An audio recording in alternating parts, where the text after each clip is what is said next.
আসসালামু আলাইকুম, আমি হাকিম জোসনা আক্তার লিমা আপনাদের জন্য খুবই গুরুত্বপূর্ণ একটা ভিডিও নিয়ে এসেছি। ভিডিওটা খুবই গুরুত্বপূর্ণ। আপনাদের সকলের কাছে আমার অনুরোধ, এই ভিডিওটা পুরো দেখবেন এবং ভিডিওটা শেয়ার করে অন্যকে দেখার এবং জানার সুযোগ করে দিবেন।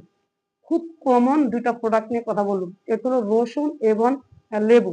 রসুন আর লেবুর মধ্যে আপনি কি পাবেন শুনুন। প্রতিদিন সকালে খালি পেটে যদি আপনি 2 কোষ রসুনকে পিষিয়ে অথবা শিলপাটা বা ব্লান্ডারে বা পাটায় যেভাবে নেন অথবা কাঁচা রসুনকে নিয়ে 1 চামচ লেবুর রস দিয়ে যদি খেতে পারেন, তাহলে আপনার উচ্চ রক্তচাপ স্বাভাবিক থাকবে, আপনার লিভার শক্তিশালী হবে, আপনার হার্ট শক্তিশালী হবে এবং হার্ট অ্যাটাকের ঝুঁকি কমাবে এবং আপনার হজম শক্তি ভালো থাকবে, খাবার হজম হতে বিশেষ ভূমিকা পালন করবে, আপনার কিডনি ভালো থাকবে।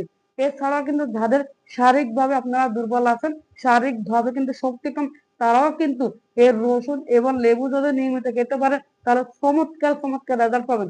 এটার পাশাপাশি আপনারা প্রতিদিন সকালে 1 মুঠো কিশমিশ ভিজিয়ে পানি খাবেন। এছাড়া 1 থেকে 2টা খেজুর খাবেন, 1 থেকে 2টা কাঠবাদাম খাবেন। ইনশাআল্লাহ এই চমৎকার প্রোডাক্টগুলোর মাধ্যমে আপনার শরীরের যত সমস্যা আছে সকল সমস্যা আপনি সমাধান করতে পারবেন। যদি ভিডিওটা আপনার ভালো লাগে তাহলে একটু শেয়ার করে দেন আর আপনার মতামত একটু কমেন্ট বক্সে জানিয়ে দেন।